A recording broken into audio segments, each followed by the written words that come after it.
They don't lead you, they corner you.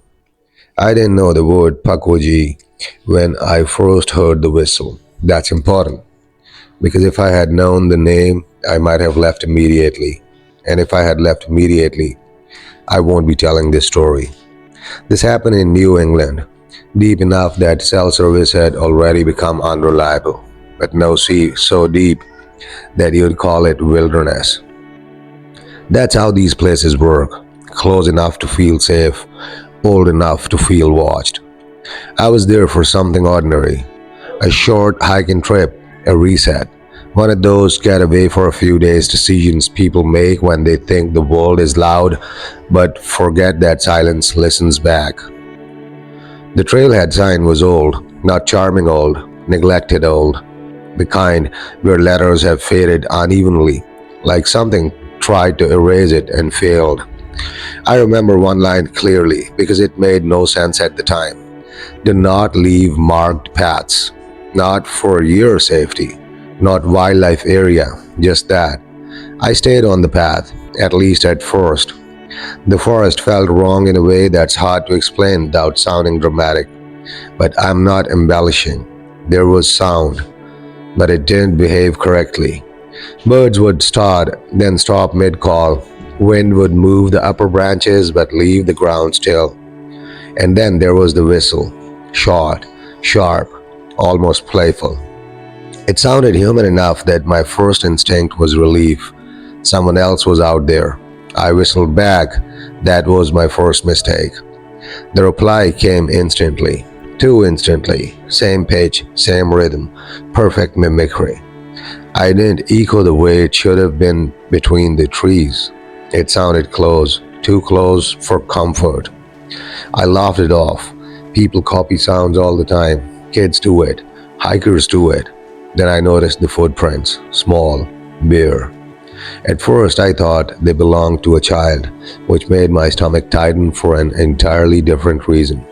They crossed the trail ahead of me, then disappeared into the underbrush that didn't look disturbed enough to have been pushed through. That's when the smell hit. Not rot, not decay, something sharp, metallic, like old pennies rubbed between fingers. I should pause here and say something clearly for anyone hearing this midway through. This is a Pukwudgie story. A Pukwudgie is not a goblin, not a fairy, not a little forest creature in the playful sense.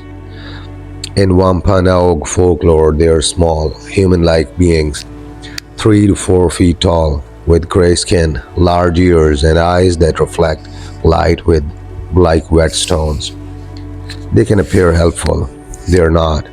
They are known for misleading travelers, mimicking voices, luring people off paths, and pushing them into ravines or deep water. And most importantly, they don't attack directly. They arrange accidents. I didn't know any of this then. I just knew I was being watched. The path narrowed. Trees leaned inward like they were trying to hear better. That's when I heard my name, not shouted, spoken casually from the left. Hey, wait up. It was my voice, not similar, not close, mine. Same slight rasp, same pacing, same breathe between words. My legs locked. Every instinct screamed, don't turn, because nothing that speaks in your voice from the woods wants conversation. I took one step backward instead. The ground dipped, sharp drop, hidden by leaves. I windmilled, barely catching myself on a root. Pebbles and dirt slid into darkness below. When I leaned forward to look, I saw them. Multiple sets of footprints now, encircling the edge, facing inward. The whistle came again, closer, behind me this time. I ran, not blindly, but fast enough that my lungs burned and my thoughts narrowed to one rule: stay on the path. Branches whipped my arms. Roots grabbed at my boots. The forest seemed to rearrange itself, turns appearing where I didn't remember them, markers missing where they should have been. And through it all, the voices, calling out warnings, wrong way, trails closed, you'll get hurt. Each voice sounded like someone different. Each one sounded concerned. That's the worst part. I burst into a small clearing and nearly collided with something solid, not tall, not animal. It stood just at the edge of my chest, gray skinned, hairless, proportions wrong enough that my brain rejected it before fear could fully form. Its eyes caught the light and reflected it back. It smiled, too wide, and then it spoke, not to me, to the forest. A sharp, chattering sound followed, like stones clicking together from all around the clearing. I heard movement, small feet, fast, closing. That's when I understood something crucial. The whistle wasn't a signal, it was a roll call. I don't remember choosing a direction. I just ran, straight through brush I should have avoided, down a slope I couldn't see clearly. I fell, rolled, slammed into something hard enough to knock the air from my chest. When I looked up, I was back on the main trail, wide, clear, innocent. No footprints, no voices, no whistles, just forest. I didn't stop running until I reached my car. I didn't camp that night. I didn't hike again for months. Later, much later, I told the story to a local historian. He didn't interrupt, didn't ask questions, just nodded slowly. When I finished, he said one sentence: "Good thing you didn't follow them." I asked who them was. He wrote the word down on a piece of paper and slid it across the table. Pukwudgie. Then he added, "They don't like being noticed, and they don't like being ignored. But what they hate most," he looked up at me, "is when someone escapes." The maps don't match the ground. I didn't tell anyone what really happened for a long time. Not because I was afraid they'd laugh, but because I was afraid someone won't. Fear shared incorrectly spreads faster than truth. For weeks after that day, I convinced myself it was exhaustion, stress, my brain stitching patterns into shadows. That's why you tell yourself when the alternative suggests the world has rules you don't control. But then I started researching the area, and that's when the story stopped being mine alone. Here's something most people don't realize. New England is one of the most documented regions in America. Every inch mapped, every trail logged, every town layered over older towns, which were layered over older paths that were never fully erased. If something doesn't line up there, it's not because no one looked, it's because something resisted staying consistent. The trail I'd been on had three names depending on the map, not nicknames, official names. One state map, it was listed as recreational loop. On an older survey, it was a utility access route. On a much older hand-drawn map archived in a local library, it wasn't a trail at all. It was a boundary line, not property, not county, something older. I found records of disappearances, not dramatic ones, no headlines, no documentaries, just footnotes. Hikers who never returned, hunters found miles from where they started, with no memory of how they got there. Children who claimed they followed a little man and were found at the edge of ravines. The cases spanned over a century.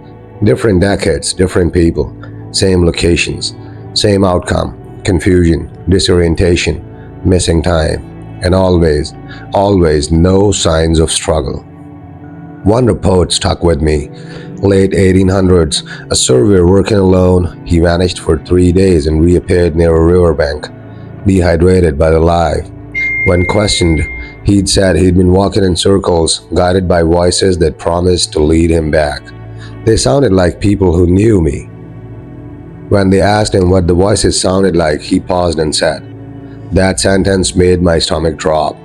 I reached out to a local indigenous culture center, not asking about creators, but about land use. They were cautious, polite, measured. I didn't push. Eventually, one elder said something that reframed everything. These places aren't empty. They're managed, not protected, managed. He explained carefully that Pukwudgies were once tolerated. Not friends, not allies, but something like neighbors. They occupied edges, boundaries, places humans passed through but didn't settle.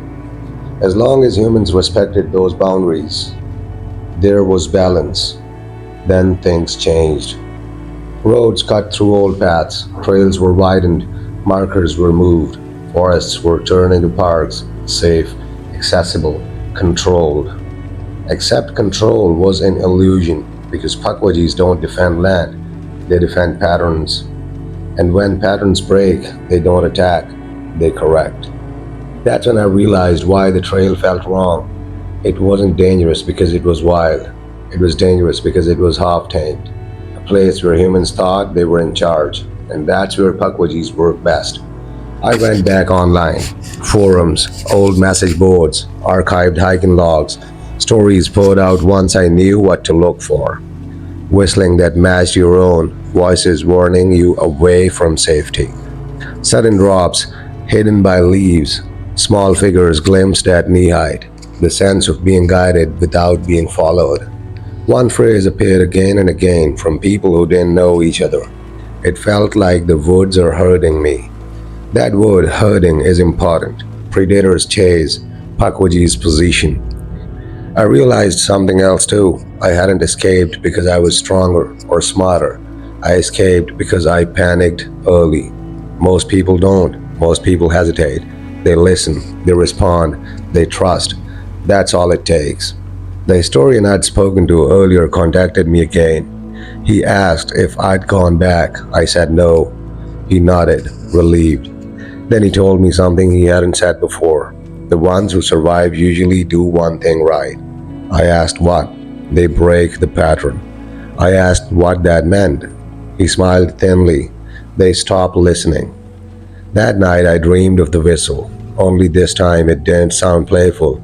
It sounded irritated, like something counting and realizing a number was missing. When they realize you know, the first thing that changed was the sounds. Not in the forest, but in places that were supposed to be safe. I'd stopped hiking, stopped wandering. I stayed in towns, near roads, among people. That should have ended it. It didn't. Because Pukwudgies don't need you in the woods once they've marked your awareness. They just prefer it. It started subtly. A whistle outside my apartment one night. Same pitch, same rhythm, impossible to place. I froze at my window, staring down at an empty street lit by a single flickering lamp. No one there, no movement, just silence settling in too quickly. I didn't respond. That mattered. You need to understand something if you're hearing this mid-story. Pukwudgies escalate when ignored, but they accelerate when engaged. They don't want conversation, they want acknowledgement. And once they get it, they adjust their tactics. The second incident happened at a state park, one I hadn't researched, hadn't mentioned, hadn't connected to any story. That should have been a warning. I was there with other people, families, dogs, noise, safety in numbers.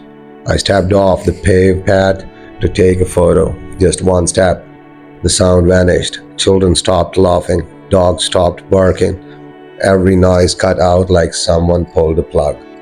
Then I heard footsteps, small, fast, circling, not running, testing distance. I didn't turn around. That's another rule you'll hear repeated for a reason. Turning is consent.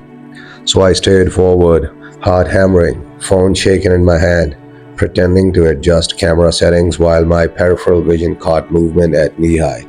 Gray, too smooth, too deliberate. Then the voice came, from directly behind me. Trails closed today. It sounded like a park ranger, professional, calm, helpful. But the shadow at my feet didn't match the body casting it. It was too short.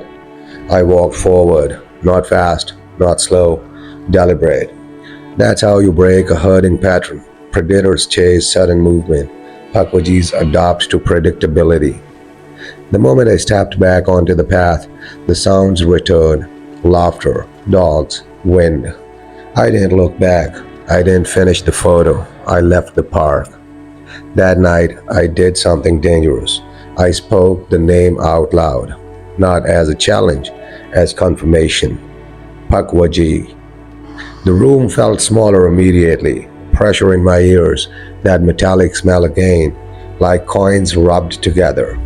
That's when I understood the rule the elder never stated outright. Names anchor attention. From that point on, the encounters became smarter.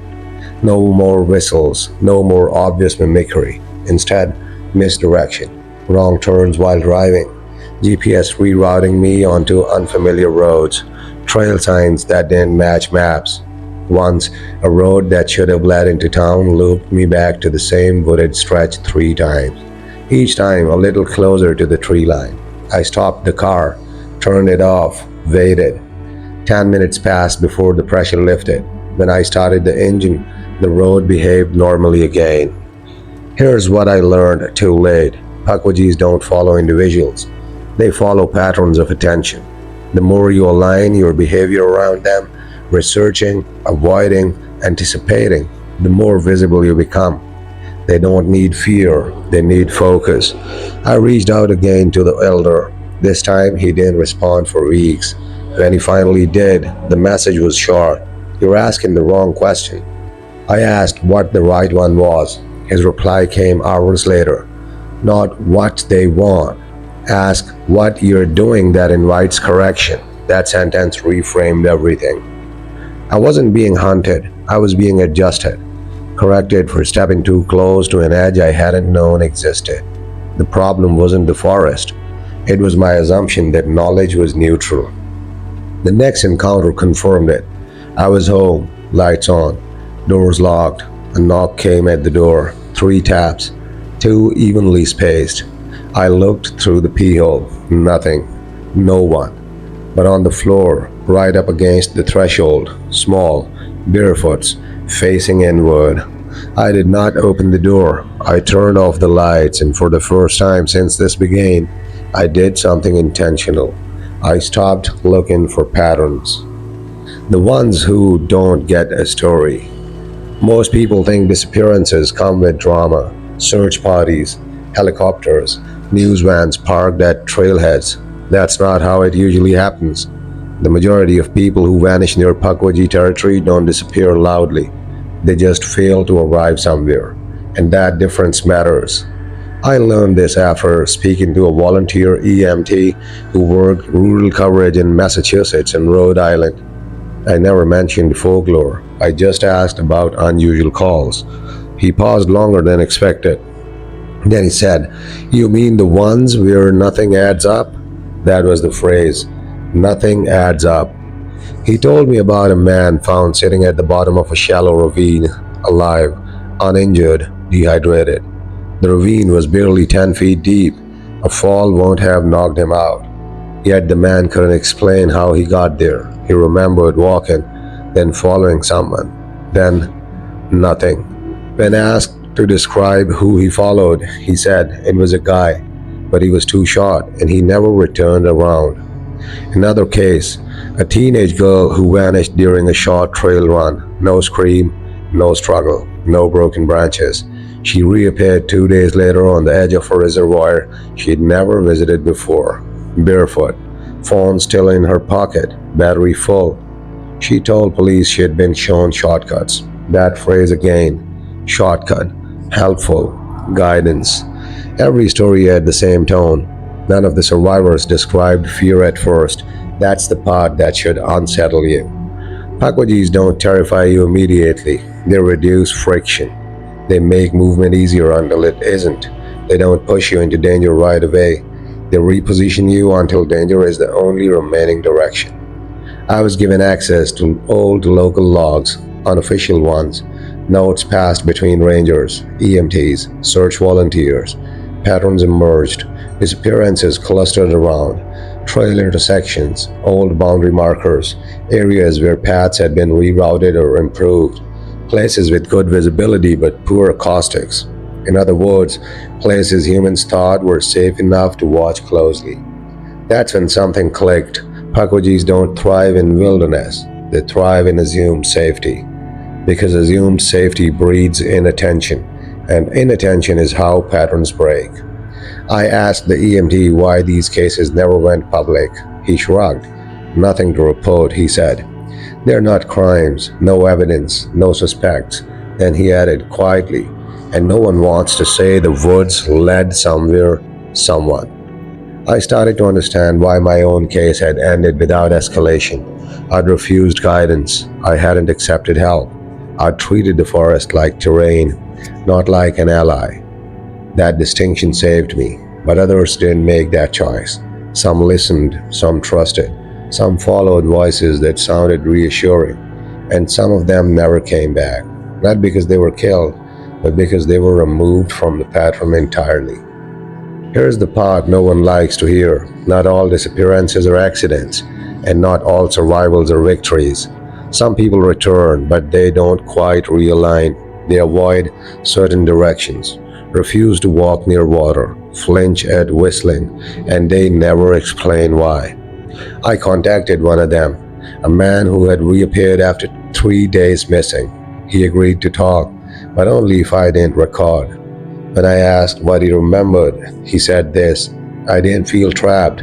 I felt chosen. That's what scares me now. That sentence stayed with me because Pukwudgies don't operate on malice. They operate on selection. They identify who will listen, who will follow, who will accept redirection. And then they test how far that obedience goes. That's when I realized the danger wasn't the creator, it was the invitation. And invitations are hardest to resist when they feel helpful. The next thing that happened to me proved it. I received an email, no sender name, no subject, just one line of text: You're close, wrong direction. I never told anyone what I was searching, and I had stopped researching days earlier. That was the moment I understood this wasn't about curiosity anymore. It was about withdrawal, and leaving cleanly would be harder than entering ever was. When the path closes behind you, there's a difference between being guided somewhere and being prevented from leaving. Up until that point, every encounter I had followed the same unspoken rule.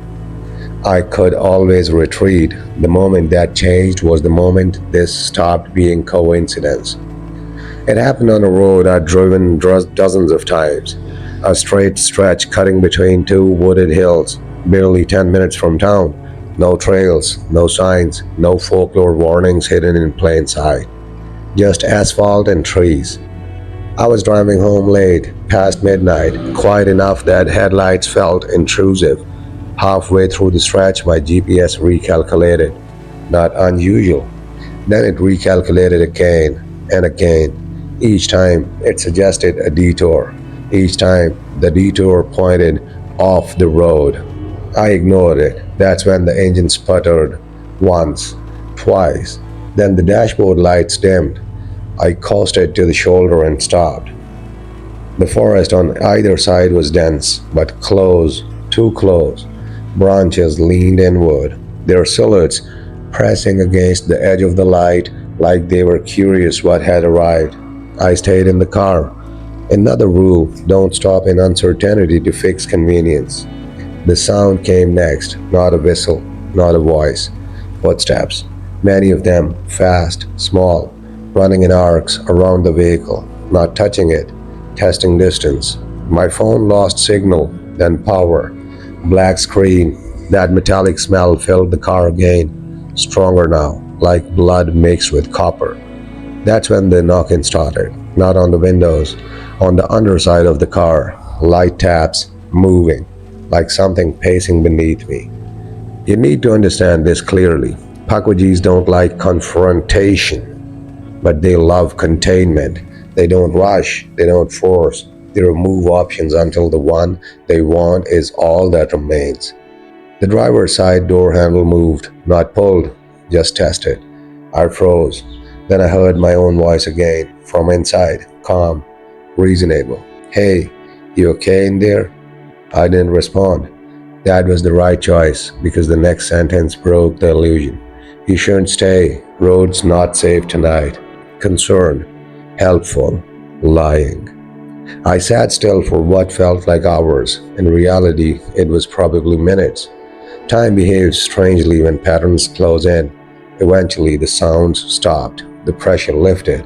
The smell faded. The engine turned over like nothing had ever been wrong. I drove away without looking back. That night, I finally understood something the stories never explain outright. Pukwudgies don't hunt people, they hunt decisions. They isolate moments where you must choose between trust guidance or trusting instinct, between stepping out or staying put, between following help or refusing it. Every time you choose incorrectly, the boundary tightens. After that incident, paths began closing more aggressively. Trails I'd walked before were suddenly blocked by fallen trees. Gates appeared where none existed. Road construction popped up overnight, redirecting traffic through wooded detours. Always subtle, always plausible, always inconvenient in a way that tempted shortcuts. That's when I realized the most dangerous word in Pukwudgie territory: shortcut. Every disappearance story contained it. Every survivor mentioned it. Every trap was disguised as efficiency. I reached out to the elder again. This time, he answered immediately. I told him what had happened. He didn't sound surprised. He asked one question: "Did you try to leave the area permanently?" I said no. There was a long pause. Then he said something that changed everything. They don't close paths to keep you. They close paths to see if you'll insist. Insistence, persistence, human stubbornness dressed as determination, that's what they measure. I started planning my exit carefully, not fleeing, not rushing, but unwinding. I stopped visiting places tied to the encounters, stopped reading old reports, stopped saying the name. I didn't announce my withdrawal. I simply made myself boring. The pressure eased, not immediately, but gradually. Paths reopened, detours vanished. The world behaved normally again. Almost. Almost, because once you've seen the pattern, you can't unsee it. And Pukwudgies don't forget patterns that notice them first. The final warning came quietly. A handwritten note slipped under my door. No envelope, no explanation. Just 5 words written in uneven letters. Don't mistake silence for absence. I moved shortly after that, not far, just far enough. But some nights, when roads reroute unexpectedly or a trail sign points somewhere unfamiliar, I feel that old pressure return. And I remember, the path doesn't close suddenly. It closes one decision at a time. The moment they stop pretending, there's a specific mistake that changes everything. It's not fear, it's not running, it's not even defiance, it's recognition. The moment you stop treating what's happening as coincidence and behave accordingly, the rules shift. That's when they stop nudging and start closing distance. I made the mistake without realizing it. I was driving through a wooded back road I rarely used, daylight still clinging to the edges of the sky. The road curved sharply, trees tied on both sides, shadows stretched long and distorted. Ahead, something stood in the road, short, still. At first glance, I looked like a child. That's intentional. I slowed instinctively, and that hesitation, that half second of concern, was all it needed. It didn't move, didn't wave, didn't step aside. It just stood there, facing away from me. The proportions went wrong. Too wide at the shoulders, arms too long, head tilted at an angle no human body holds comfortably. I whispered it, not loudly, not forcefully, just enough to confirm what I already knew. Pukwudgie. It turned, and the illusion dropped instantly. Gray skin stretched tight over a frame built for something else, eyes reflecting light like wet stone, mouth pulling into a grin that wasn't friendly. It was evaluative, like it was deciding something. Then it stepped off the road, and the forest answered. Movement exploded from both sides, not rushing me, positioning, flanking. I drove forward, not fast, controlled, refusal without panic. The road ahead bent sharply, and for one terrifying second, I thought it would vanish completely. It didn't, but the trees leaned closer than they should have. Branches scraped the sides of the car. The sound wasn't random, it was rhythmic, measured. That's when the voices started again, not calling, instructing. Slow down. Sharp turn ahead. You're going to crash. Each voice different. each one helpful, each one lying. I didn't answer. I didn't acknowledge. I focused on the road. Because here's the truth most stories skip. Pukwudgies lose power when you refuse narrative. They operate through story, guidance, concern, urgency. The moment you reduce the world to mechanics, steering, speed, breath, they lose leverage. The pursuit ended suddenly. No climax, no final threat, just silence. The road straightened, the forest relaxed, and I knew with absolute certainty that something had changed, not ended, changed. From that point on, the encounters became rarer, but sharper. No more gentle tests, no more whistles. When they appeared, it was brief, unmistakable, and intentional. A figure standing just inside tree line as I passed, footprints forming behind me, then stopping when I stopped, reflections in windows that didn't match my height. They weren't trying to lead me anymore, they were checking boundaries. I spoke to the elder one last time. I told him I'd named it.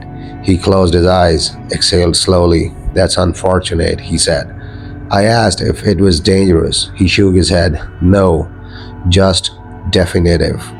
Then he explained something crucial. Before you were prey to be sorted, now you are a variable. Variables are unpredictable. Unpredictability disrupts patterns, and disruptions invite correction. The solution wasn't confrontation, it was avoidance, it was consistency. Same routes, same behaviors, same responses, no shortcuts, no improvisation. I became boring again, predictable, unremarkable. Over time, the pressure faded, not disappeared, faded, like something stepping back to observe from a distance instead of closing in. But here's the thing no one tells you. Once a Pukwudgie drops the disguise in front of you, it never puts it back on for you. You don't get plausible deniability again. You don't get maybe it was nothing. You get memory, and memory is enough to keep the boundary alive. The offer that ends the story. If you survive long enough, something changes, not in them, in you. Fear wins thin, curiosity grows teeth, and somewhere in that gap between survival and arrogance, the Pukwudgie makes its most effective move. It doesn't threaten, it offers. People imagine the offer as a bargain, power, knowledge, escape. That's not how it works. The offer is subtle, reasonable, almost kind. It arrives disguised as relief. Mine came on a night I was exhausted from vigilance, weeks without real test. Every walk measured, every drive planned, every shadow interrogated. I sat on my porch after midnight, listening to insects stitch the dark together, convincing myself I was safe because I was home. That's when I heard footsteps on gravel, not rushing, not hiding, approaching like someone who had every right to be there. I didn't look up. That was rule number one. Then a voice spoke, not whispering, not mimicking. Someone I loved, my own voice, calm, clear, reasonable. "You don't have to live like this." That sentence is the hook. Not follow me, not help me, not you're in danger. Just you're tired. I see that. I stood up slowly. I still didn't turn. The voice continued. "You passed the test. Most don't. You can stop watching now." I asked stupidly. "Stop watching for what?" Silence. Then a soft chuckle. "For us." That was the first time it used plural. I finally turned. It stood at the edge of the porch light, refusing to step fully onto it. Its shape was cleaner now, more defined, less illusion. Not small, condensed, like something folded inward to fit the world. Its eyes are ever ancient, not glowing, not monstrous, just patient. "You didn't kill me," it said. "You didn't chase me. You didn't beg." It tilted its head. "You learned." That's when I realized something terrifying. This wasn't negotiation. It was graduation. The offer wasn't power. It was distance. "Leave the woods," it said. "Leave the paths. Leave the stories." It gestured vaguely, not a direction, but to a life. People like you don't belong where we walk. That sentence nearly broke me because it sounded like mercy. I asked what it wanted in return. It smiled. Nothing you'll miss. That's when the elder's warning finally made sense. He said, some disappear forward, not backward. I pressed, what happens if I accept? It didn't answer immediately. That delay mattered. Then you live. Not survive, not escape, not win. Live. Here's the truth no one likes. The offer works. People who take it are never found dead. They don't vanish. They move. New towns, new jobs, new lives. No more encounters, no more shadows, no more fear. But something goes missing. I noticed it when I asked a follow-up question. What happens if I refuse? The air shifted. Pressure built, not hostile, but disappointed. The voice hardened. Then you stay relevant. Relevance. That's the currency. Fear feeds them briefly. Attention feeds them deeply. But relevance, that sustains them. I realized the trick too late for comfort. If I accepted, the story would end. If I refused, the story would continue. And continuing meant risk, pain, loss, but also truth. I thought about the people who'd gone missing in these woods, the hikers, the children, the hunters. How many of them were offered peace? How many said yes? How many walked away alive but emptier? I shook my head. I'm staying, I said. The porch light flickered. The thing's expression changed. Not anger, not rage. Respect. You'll regret that. It said, not as threat, but prediction. Then it stopped, stepped backward into darkness, not vanishing, retreating. That night, I slept for the first time in weeks, not because I was safe, but because the game had clarified. From that moment on, the encounters grew sharper again, but fewer. No more offers, no more negotiations, just reminders.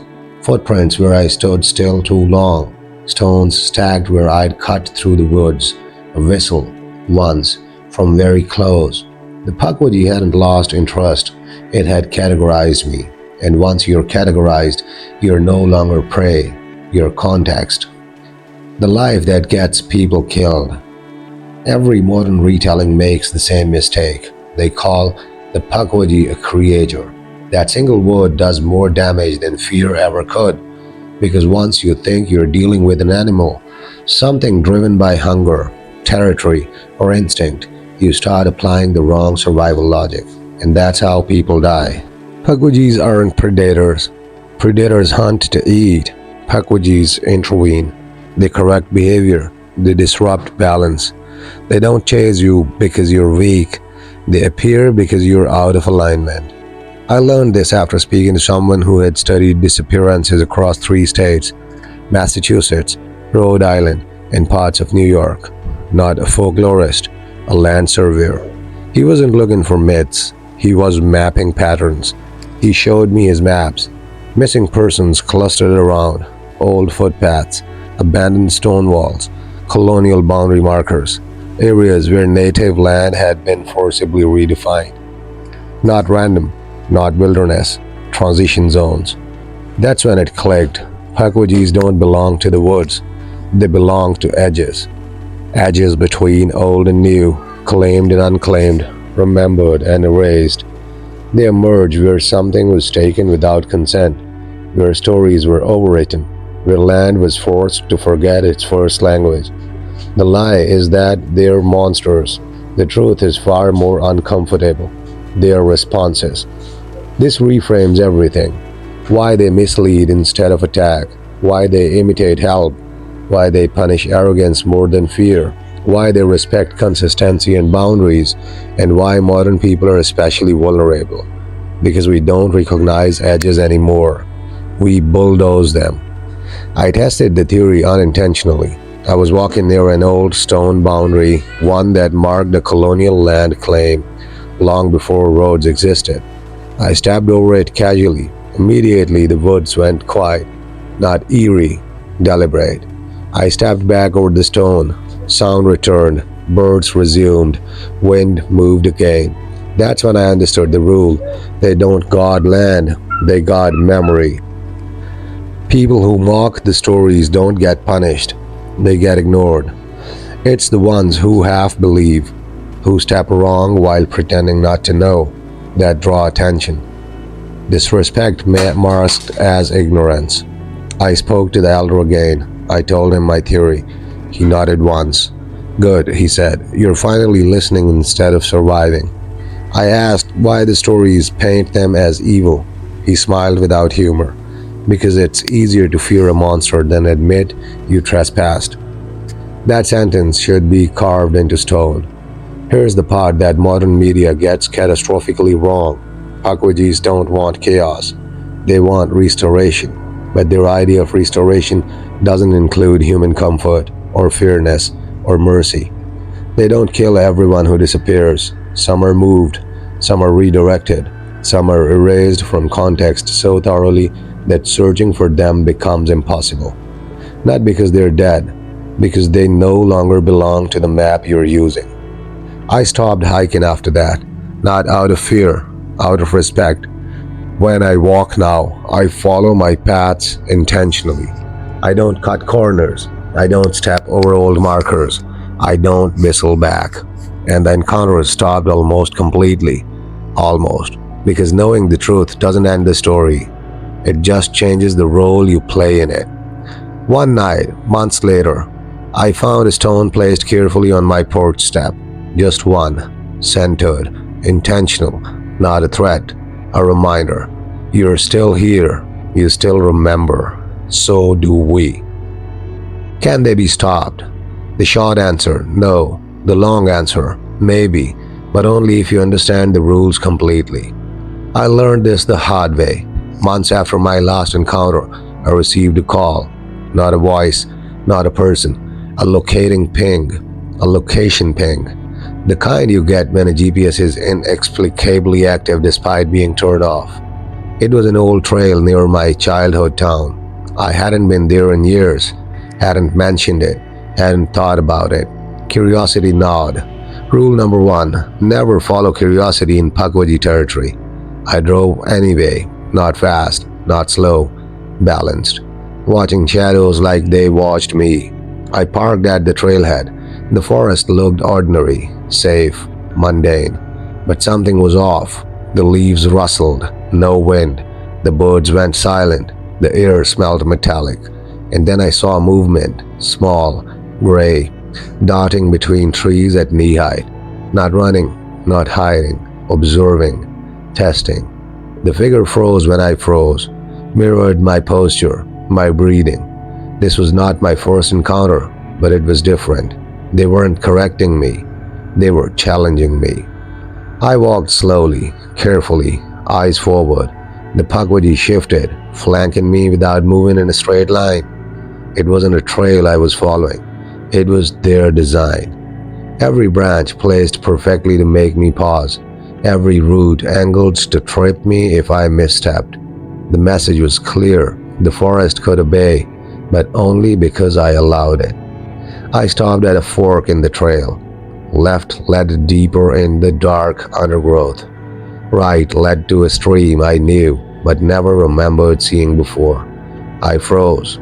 The figure approached, small feet leaving faint impressions on the forest floor. It tilted its head, then it gestured. I realized something terrifying. It wasn't asking me to follow. It was asking me to decide, and the moment I chose, I would commit to a pattern they could influence. Every choice mapped, every hesitation recorded, every compliance noted. I stepped right. The water was shallow, clear, smooth stones beneath my boots. The Pukwudgie moved alongside, just at the edge of visibility, not guiding, not chasing, not threatening, simply confirming. That's the first lesson. Pukwudgies can't be stopped in the traditional sense. You can't trap them, fight them, or erase them. They exist between the cracks of human perception, in edges you ignore and paths you assume are neutral. Second lesson. They respect pattern and boundary. They will escalate only when their order is disrupted. They will retreat if you maintain neutrality. But neutrality isn't passive, it's deliberate, careful, calculated. The final lesson hit me harder than anything before. I almost called someone an expert, a folklorist, anyone who could rationalize it. But the figure froze in place, watching me, and I understood. They wanted me to realize the limits of outside hell. No human could intervene, no law, no myth, no internet archive could undo what they enforce. The only control is within you. I left the trail, not because it was safe, because I had acknowledged their rules. It had played my part, and yet I knew the forest remembers, the edges watch, and they never stop learning. Months later, I returned, not to walk, not to research, but to leave an offering. A simple stone, flat, unadorned, placed at the fork, a gesture of understanding. That's all they require: respect, observation, consistency, no fear, no fascination, no arrogance. And even then, the memory lingers. What they do to your mind. No one warns you about the after effects, not the fear, not the encounters, the residue. Because even when the Pukwudgie step back, even when the woods fall silent again, something inside you stays misaligned. And that's the part they don't have to touch anymore. The first symptom is pattern obsession. You start noticing edges everywhere: doorways, sidewalk cracks, the exact point where light fades into shadow. Your brain starts mapping transitions automatically, as if it's trying to predict where the next intrusion might happen. It isn't paranoia, it's conditioning. I caught myself doing it in grocery stores, standing too long between aisles, pausing at automatic doors, waiting, always waiting, for something to happen when I crossed an invisible line. Nothing ever did. That was worse. Then came the dreams, not nightmares. Dreams when nothing chased me, nothing spoke. I'd just be walking and realize halfway that through the environment was responding. Trees leaning slightly, hallways narrowing imperceptibly, rooms rearranging when I looked away. I always woke up calm, too calm. That's the second symptom: emotional flattening. Fear spikes become rare. Everyday stress feels trivial. I spoke to others quietly, indirectly. People who had bad experiences in the woods, people who moved suddenly without clear reasons, people who avoided certain towns but couldn't explain why. They all shared the same habits: repetitive routines, strong attachment to familiar spaces, discomfort with improvisation, irrational resistance to shortcuts. One man told me without knowing why he was telling me, "I don't like surprises anymore, good or bad." That sentence scared me more than any encounter, because that's the third effect: narrative withdrawal. Pukwudgies operate through story, so survivors unconsciously reject story. They stop romanticizing risk, stop chasing mystery, stop trusting coincidence. Creativity dims, not because imagination dies, but because imagination feels dangerous. I tested this by writing again, short stories, nothing related to folklore. Every time I reached a moment of uncertainty, every time a plot hinged on chance, I froze. My hands won't move, my chest tightened, my brain refused to invent chaos. That's when I realized the final impact. They don't just correct physical boundaries, they retrain cognition. You stop asking what if, you start asking what's allowed, and that question changes a person permanently. I went back to the elder one last time. I told him what was happening. He listened carefully, then said something I still carry like a scar. "You're lucky. They taught you restraint instead of erasure." I asked what erasure looked like. He didn't answer. Here's the part no one wants to admit. Living with Pukwudgie awareness is survivable, but it costs something subtle. You become harder to surprise, harder to lure, harder to deceive, but also harder to inspire. Some people romanticize that as wisdom. It isn't, it's adaptation. I learned to fight it slowly, not by challenging the words, but by reclaiming small unpredictabilities, taking a different road once a month, letting plans change carefully, allowing harmless mystery back into my life, and that the pressure never returned, which tells me something important. They don't want you rigid, they want you aware. There's a difference. Still, sometimes, late at night, I feel it. That sense of being measured, not threatened, measured, like a variable still under observation. Why you're not supposed to tell this story. Every folklore has a warning people ignore. Not don't go there, not don't say the name. This one is simpler and far more dangerous. Don't document the pattern. I learned that after I tried to organize everything, notes, dates, locations, correlations. Nothing mystical, just structure. I wasn't trying to expose anything. I was trying to understand. That distinction doesn't matter to them. The first sign was digital decay. Files went missing, not corrupted, not deleted, misplaced. Folders reorganized themselves overnight. Dates shifted by days. Coordinates altered slightly, enough to make roads useless. I blamed software, then hardware, then myself. That's how it's supposed to feel. The second sign was social friction. Friends I hadn't spoken to in years suddenly reached out. Unrelated reasons, coincidences, interruptions. Every time I sat down to work seriously, something demanded attention. Always harmless, always reasonable, always effective. This is how they defend themselves in the modern age. Not through fear, through noise. I spoke to a man who tried to publish a paper on disappearances along historic boundary markers. Peer-reviewed, neutral language, no folklore references. The journal rejected it, not for inaccuracy, but for being unfocused. Another accepted it, then quietly pulled it before release, no explanation. He didn't see a creator, he didn't hear voices, but his funding vanished. His access dried up, his career stalled, and he developed an intense, irrational anxiety about finishing the work. That's when it clicked. They don't erase information, they fragment it.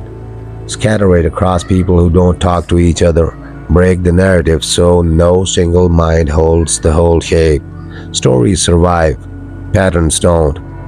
I shared a single, incomplete version of my experience with someone who didn't know the folklore. I tested this carefully. Nothing happened. I shared a detailed version with dates and locations with someone who did. Within a week, strange things started again. Nothing dramatic, just pressure, disruption, restlessness.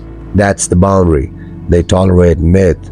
They resist mapping. Because mapping turns edges into coordinates, and coordinates make intervention possible.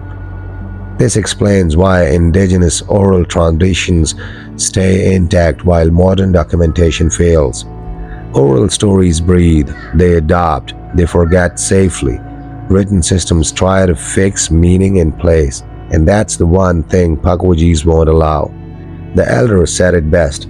They don't fear being known, they fear being reduced. That's why I'm careful now. Why some details remain vague. Why some locations stay unnamed. Why some encounters blur at the edges. Not because I'm afraid, because clarity is a form of trespass. There are people who pushed past this. You won't find their work, not because it was removed, because it never finished assembling. They became obsessed, unfocused, disconnected. Their lives filled with static.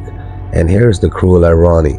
The more accurate your research becomes, the less capable you're of completing it.